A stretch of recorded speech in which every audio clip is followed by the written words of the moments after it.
So, potential earnings. Let's get into that. An average load a freight broker moves is around $2,000 in gross sales. On the lower end, we freight brokers make about 10% commission, but in reality, it's about 10 to 20% commission. But I'd like to be extremely conservative when I do these videos and take 10% commission. So that's $200 for every load that you're moving. Now, if you move 5 loads a week, that's $1,000.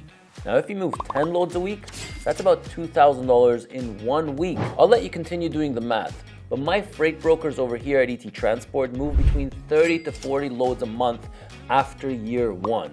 And by year 2, they're probably doing anywhere between 40 to 60 loads a month. I'm sure you can imagine how much money that is. Now, in my freight broker course, I go into detail on how my freight brokers started and their monthly journey. You'll actually see Excel sheets month over month so you can see how much money they make. Now, stay tuned for the next video because we're gonna be going over the legal structures for you to set up your freight broker business from home.